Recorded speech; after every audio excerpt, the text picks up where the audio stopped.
And now we're going to hear from the former Republican Congressman Adam Kinzinger, representing Illinois. You might remember in the wake of the 2020 election, Kinzinger became known for his criticism of Trump's attempts to overturn the election. Let's listen in now. Thank you, thank you, thank you. I'm Adam Kinzinger, and I am proud to be in the trenches with you as part of this sometimes awkward alliance that we have to defend truth, defend democracy, and decency. I was just a kid when I was drawn to the party of Ronald Reagan, to his vision of a strong America, the shining city on a hill. I was a Republican for 12 years in Congress, and I still hold on to the label. I never thought I'd be here, but listen, you never thought you'd see me here, did you? But I've learned something about the Democratic Party, and I want to let my fellow Republicans in on the secret. The Democrats are as patriotic as us.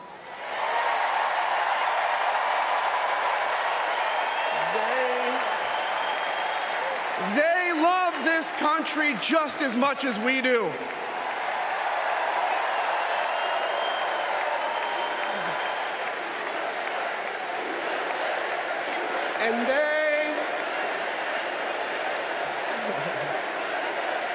And they are as eager to defend American values at home and abroad as we conservatives have ever been. I was relieved to discover that because I've learned something about my party too, something I couldn't ignore. The Republican Party is no longer conservative. It has switched its allegiance from the principles that gave it purpose to a man whose only purpose is himself. Donald Trump is a weak man pretending to be strong. He is a small man pretending to be big. He's a faithless man pretending to be righteous. He's a perpetrator who can't stop playing the victim. He puts on, listen, he puts on quite a show, but there is no real strength there. As a conservative and a veteran, I believe true strength lies in defending the vulnerable. It's in protecting your family. It's in standing up for our Constitution and our democracy.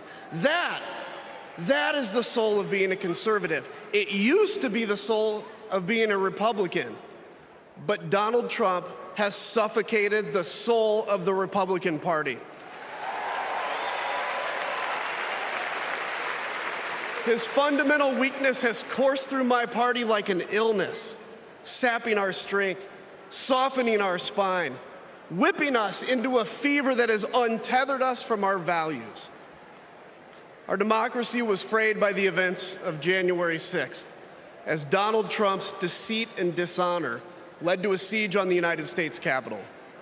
That day, I stood witness to a profound sorrow, the desecration of our sacred tradition of peaceful transition of power, tarnished by a man too fragile, too vain, and too weak to accept defeat.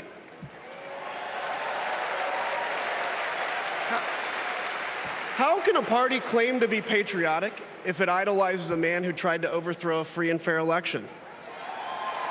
How can a party claim to stand for liberty if it sees a fight for freedom in Ukraine, an attack pitting tyranny against democracy, a challenge to everything our nation claims to be, and it retreats, it equivocates, it nominates a man who is weirdly obsessed with Putin?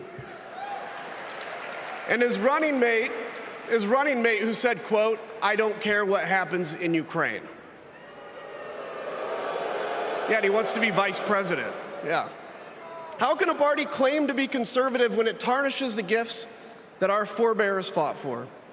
Men like my grandfather, who served in World War II, who believed in a cause bigger than himself, and he risked his life for it behind enemy lines. To preserve American democracy, his generation found the courage to face down armies. Listen, all we're asked to do is to summon the courage to stand up to one weak man.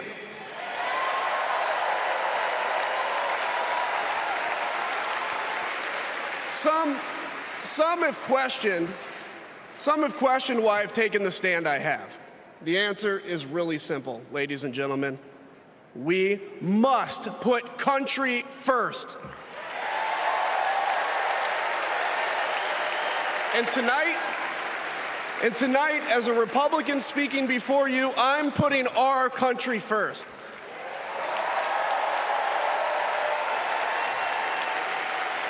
Because the fact is, I do belong here.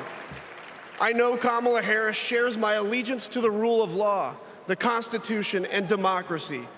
And she is dedicated to upholding all three in service to our country. Whatever policies we disagree on pale in comparison with those fundamental matters of principle, of decency, and of fidelity to this nation.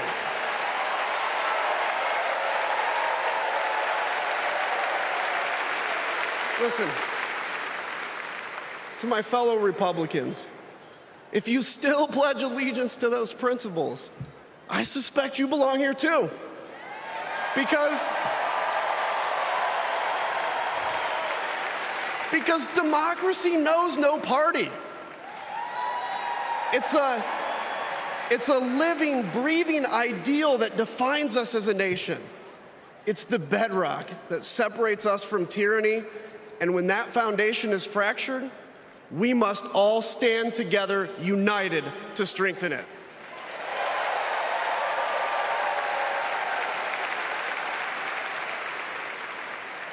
If you think those principles are worth defending, then I urge you, make the right choice. Vote for our bedrock values, and vote for Kamala Harris. God bless you.